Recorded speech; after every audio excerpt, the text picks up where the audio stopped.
കേരളത്തിന്റെ ഏറ്റവും വടക്ക് ഭാഗത്തുള്ള ജില്ലയാണ് കാസർഗോഡ് ജില്ല. കിഴക്ക് പശ്ചിമഘട്ടം, പടിഞ്ഞാറ് അറബിക്കടൽ, വടക്ക് കർണാടക സംസ്ഥാനത്തിലെ ദക്ഷിണ കന്നഡ ജില്ല, തെക്ക് കണ്ണൂർ ജില്ല എന്നിവയാണ് കാസർഗോഡിന്റെ അതിർത്തികൾ. മലയാളത്തിനു പുറമെ തുളു, കന്നഡ, ബ്യാരി, മറാത്തി, കൊങ്ങിണി, ഉറുദു എന്നീ ഭാഷകൾ സംസാരിക്കുന്നവരുടെ സാന്നിധ്യം ഈ ജില്ലയിലുണ്ട്. കാസർഗോട്ടെ സംസാര ഭാഷയായ മലയാളത്തിൽ കന്നഡ, കൊങ്ങിണി, തുളു എന്നീ ഭാഷകളുടെ സ്വാധീനം കാണാം. 1984 മെയ് 24 ഈ ജില്ല രൂപീകൃതമായത്. അതിനു മുമ്പ് ഈ ഭൂവിഭാഗം കണ്ണൂർ ജില്ലയുടെ ഭാഗമായിരുന്നു. മഞ്ചേശ്വരം, കാസർഗോഡ്, ഹോസ്ദുർ, വെള്ളരിക്കുണ്ട് എന്നീ 4 താലൂക്കുകൾ അടങ്ങുന്നതാണ് കാസർഗോഡ് ജില്ല. 1956 നവംബർ 1 സംസ്ഥാന പുനർവ്യവസ്ഥാ നിയമം അനുസരിച്ച് തിരുവിതാംകൂർ കൊച്ചിയിലേക്ക് മലബാർ ജില്ലയും ദക്ഷിണ കന്നഡയിലെ കാസർഗോഡ് താലൂക്കും വിലായനം ചെയ്തുകൊണ്ട് കേരള സംസ്ഥാനം നിലവിൽ വന്നു. കാസർഗോഡ് ജില്ല കാസർഗോഡ് പാർലമെന്റ് മണ്ഡലത്തിൽ പെടുന്നു. പേരിനു പിന്നിൽ കാഞ്ഞിരക്കൂട്ടം എന്നർത്ഥം വരുന്ന കസിരക്കൂട് എന്ന കന്നഡ വാക്കിൽ നിന്നാണ് കാസർഗോഡ് എന്ന പേര് ലഭിച്ചതെന്ന് കരുതുന്നു. മലയാളികളും അതിനു സമാനമായ കാഞ്ഞിരോട് എന്ന പേരിൽ കാസർഗോഡിനെ വിളിച്ചിരുന്നതായി പഴമക്കാരിൽ നിന്നും മനസ്സിലാക്കാം. സംസ്കൃത പദങ്ങളായ കാസര, കുളം, തടാകം, കോദ്ര, നിധി സൂക്ഷിച്ചിരിക്കുന്ന സ്ഥലം എന്നീ വാക്കുകളിൽ നിന്നാണ് ഈ പേര് വന്നതെന്നും വാദമുണ്ട്.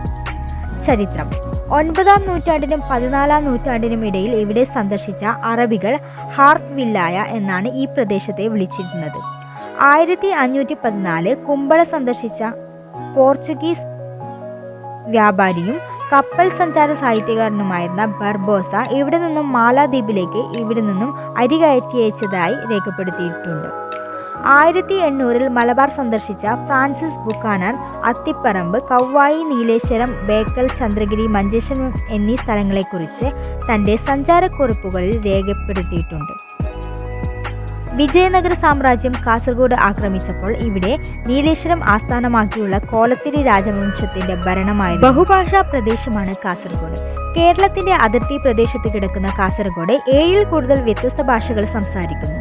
മലയാളം ഔദ്യോഗിക ഭാഷയായി ഉപയോഗിക്കുന്നുണ്ടെങ്കിലും കന്നഡ, തുളു, കൊങ്ങിണി, ബ്യാരി, മറാത്തി, കൊറക ഭാഷ, തമിഴ്, ഹിന്ദി എന്നീ ഭാഷകളും സംസാരിക്കുന്നു. മലയാള ഭാഷയുടെ കാസർഗോഡ് വകഭേദം തനിമയുള്ളതാണ്. തുളു, കന്നഡ ഭാഷകളുടെ സ്വാധീനം ഈ പ്രത്യേക ഭാഷാഭേദത്തെ രൂപപ്പെടുത്തി. കാസർഗോഡ് ജില്ലയിലെ പ്രധാനപ്പെട്ട സ്ഥലങ്ങൾ: ബേക്കൽ കോട്ട, ജൈനക്ഷേത്രം, മധൂർ ശ്രീ മദനന്തേശ്വര ക്ഷേത്രം, മല്ലികാർജുന ക്ഷേത്രം, മാലിക് ദിനാർ തളങ്കര, കൊട്ടംകുഴി, കിനാവൂർ മേലോം, തായലങ്ങാടി പള്ളി, മായിപ്പാടി കൊട്ടാരം. കോട്ടകൾ: ചെറുതും വലുതുമായ നിരവധി കോട്ടകൾ കാസർഗോഡ് ജില്ലയുടെ പ്രത്യേകതയാണ്. ബേക്കൽ, ചന്ദ്രഗിരി, ഹോസ്ദുർ, കുമ്പള, പനയാൽ, കുണ്ടംകുഴി, ബന്തെടുക്ക തുടങ്ങിയ സ്ഥലങ്ങളിലുള്ള കോട്ടകൾ ഈ പ്രദേശത്തിന്റെ ചരിത്രപരമായ പ്രാധാന്യത്തെ കാണിക്കുന്നു. നദികൾ: കേരളത്തിലെ നദികളിൽ ഏറ്റവും കൂടുതൽ എണ്ണം നദികൾ കാസർഗോഡാണുള്ളത്. കൂർഗിലെ പട്ടിമലയിൽ നിന്ന് ആരംഭിച്ച് തളങ്കരയിൽ വെച്ച് സമുദ്രത്തോട് ചേരുന്ന 105 കിലോമീറ്റർ നീളമുള്ള ചന്ദ്രഗിരി പുഴ, പയസിനി അടക്കം 12 നദികൾ കാസർഗോഡ് ജില്ലയിലുണ്ട്.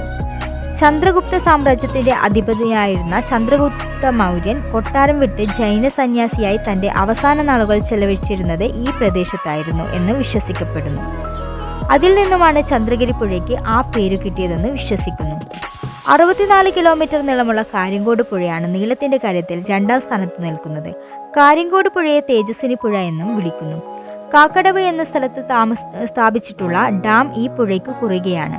മറ്റുള്ള പുഴകൾ യഥാക്രമം ഷിറിയാപ്പുഴ, ഉപ്പളപ്പുഴ, മൊഗ്രാൽ പുഴ, ചിത്താരിപ്പുഴ, നീലേശ്വരം പുഴ, കൗവായി പുഴ, മഞ്ചേശ്വരം പുഴ, കുമ്പളപ്പുഴ, ബേക്കൽ പുഴ, കളനാട് പുഴ.